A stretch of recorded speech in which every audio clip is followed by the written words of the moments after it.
호남에 초대형 반도체 공장이 들어섭니다. 정부가 사용하는 표현도 심상치 않은데요.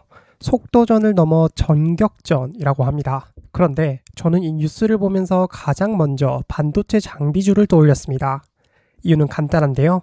반도체 공장을 새로 지으면 결국 그 안을 수많은 제조 장비로 채워야 하기 때문이죠. 그런데 이상합니다.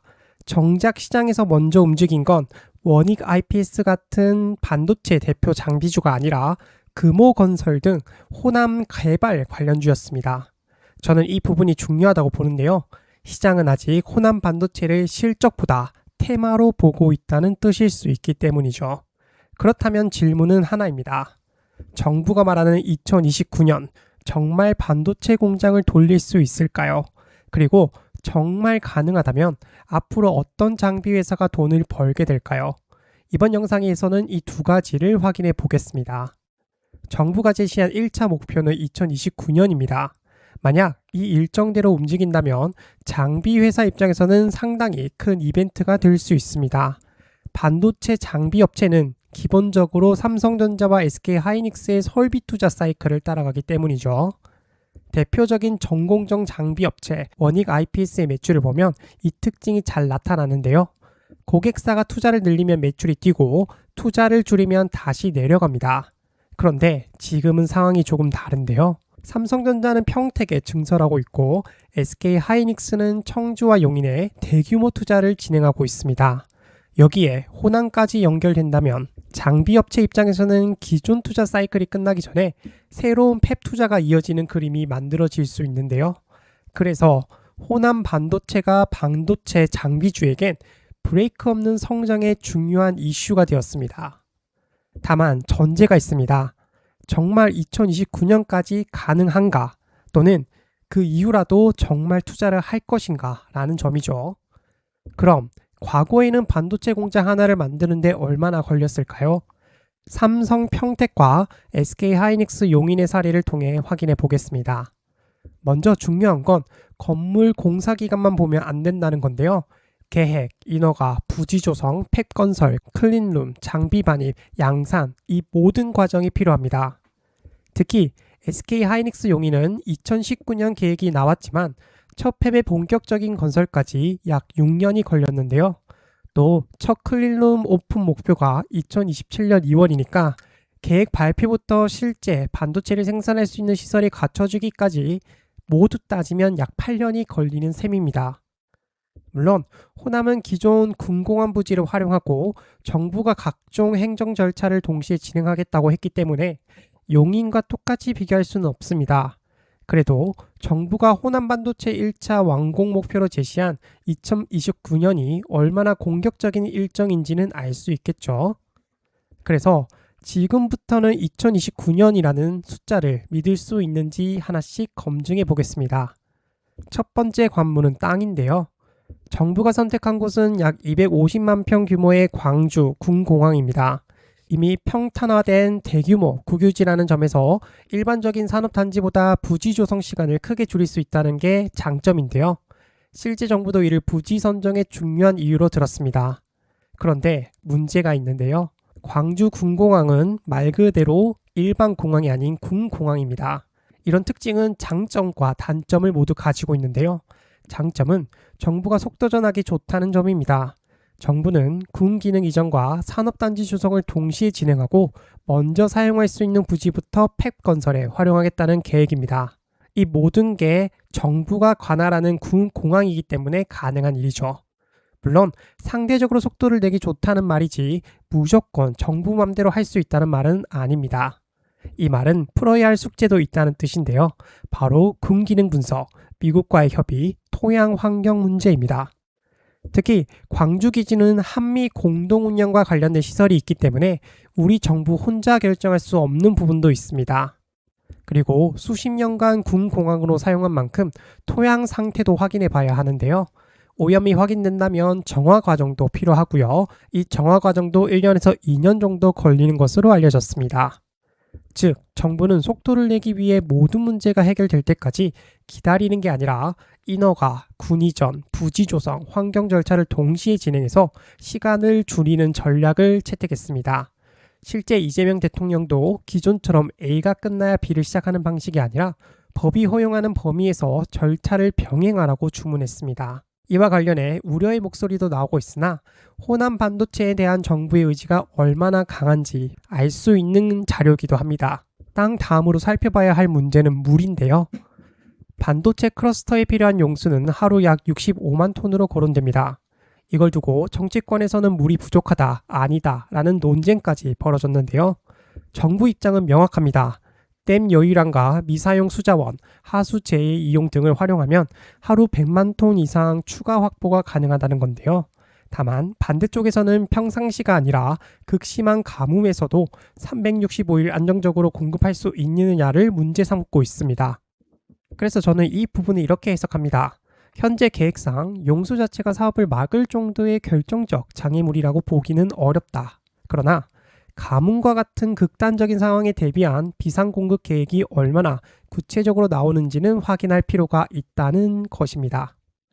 또 다른 변수 중 하나는 전력인데요. 호남 반도체에 필요한 전력은 최종적으로 약 6.3기가와트 규모로 거론됩니다. 그런데 문제는 단순히 전기를 많이 만드는 게 아닌데요. 반도체 공장은 정전은 물론이고 순간적인 전압 변화에도 민감합니다.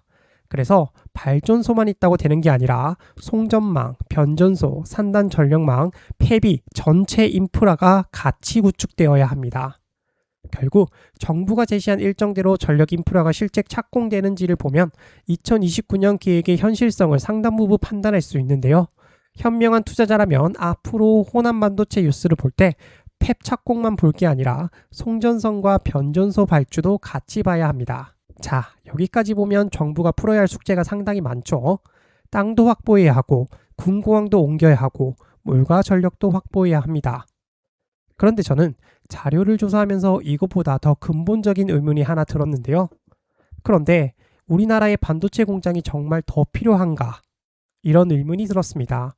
왜 이런 생각을 하냐면 지금 삼성전자와 SK하이닉스가 짓고 있는 반도체 공장이 호남 하나가 아니기 때문이죠. 먼저 삼성전자를 들어볼게요.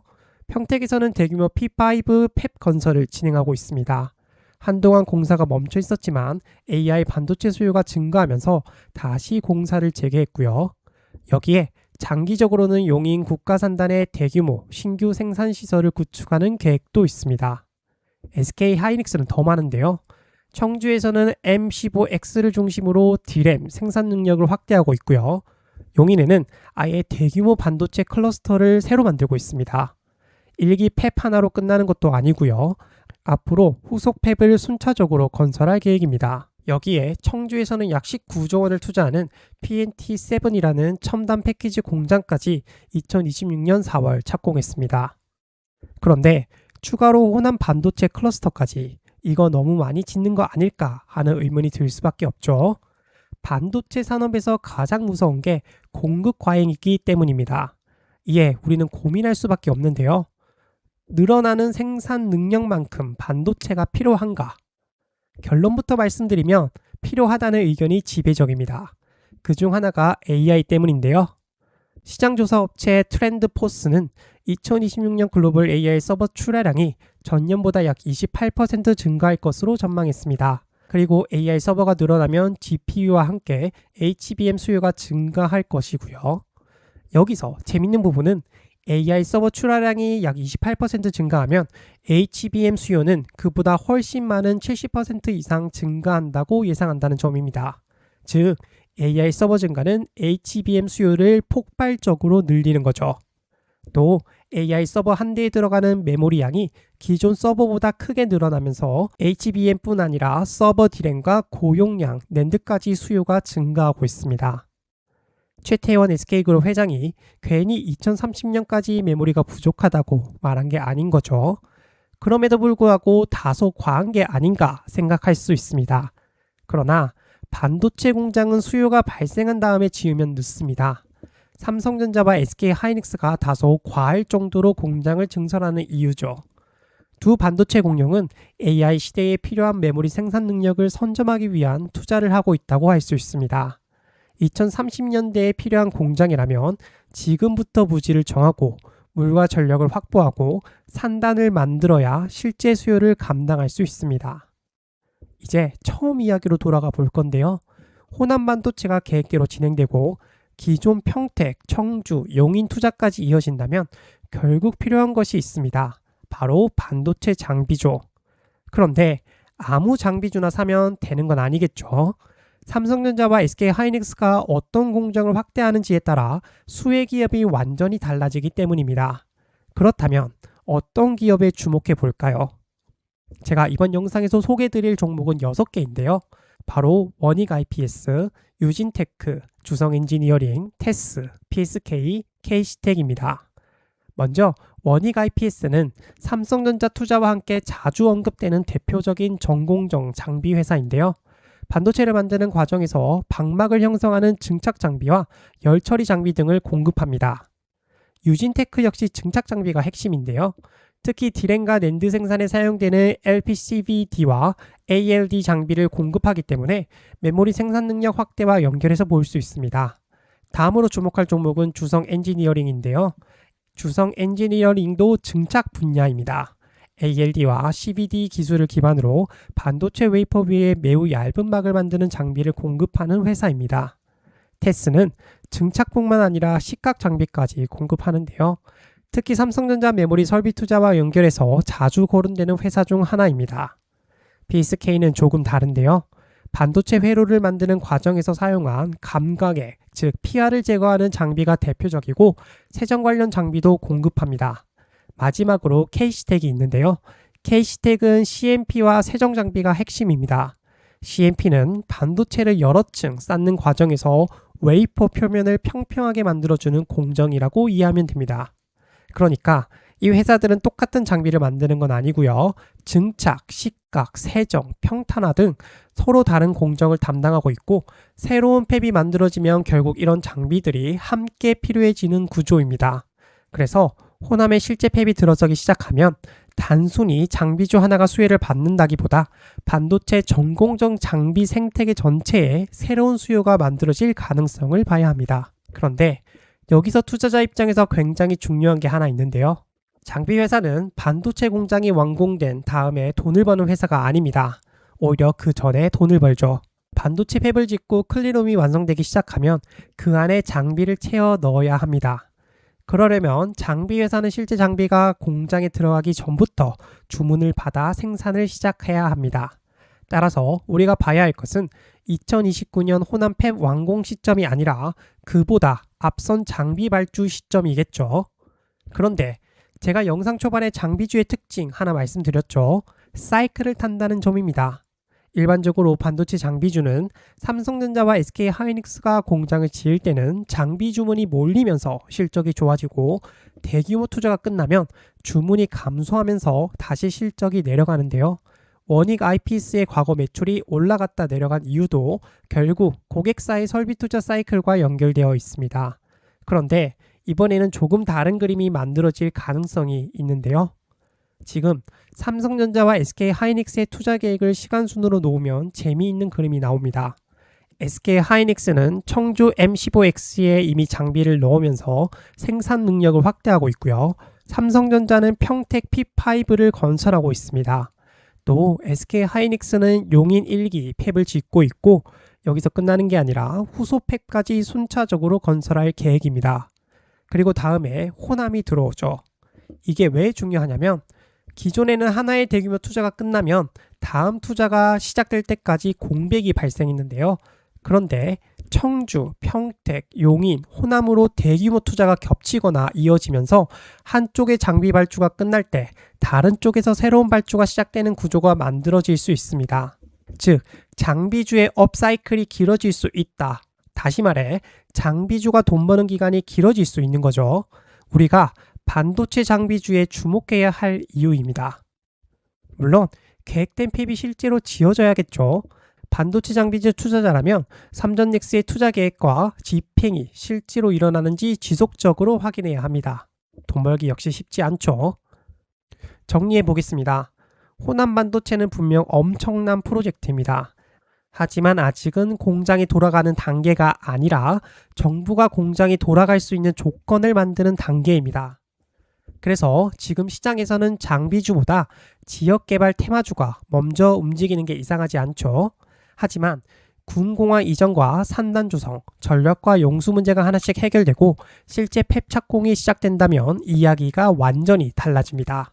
그때부터는 호남 테마주가 아니라 누가 실제 장비를 공급하느냐 등 실체가 중요해질 거예요. 단 삼성전자와 SK하이닉스는 호남만 투자하는 게 아닙니다. 평택, 청주, 용인에 이미 막대한 투자를 진행하고 있습니다. 진짜 바쁘죠? 그래서 제가 보는 핵심은 호남 하나가 아닙니다. 평택, 청주, 용인, 호남으로 이어지는 국내 반도체 설비 투자 사이클이 만들어질 수 있느냐. 이게 현실화된다면 일부 장비 업체에는 과거보다 훨씬 긴 투자 사이클이 만들어질 가능성이 있습니다. 반대로 AI 수요가 예상보다 빠르게 둔화된다면 대규모 증설 계획은 얼마든지 늦춰질 수 있습니다. 그래서 지금 당장 호남 수혜주라는 이름만 보고 접근하기보다는 실제 수주와 고객사의 캐펙스가 확인되는 회사를 골라 투자해야 합니다. 여러분은 호남 반도체 어떻게 생각하시나요? 이 프로젝트가 잘 진행되는지 확인하면서 반도체 장비주에도 한번 관심을 가져보시면 좋겠습니다. 그럼 저는 다른 주제와 함께 여러분을 찾아뵙겠습니다.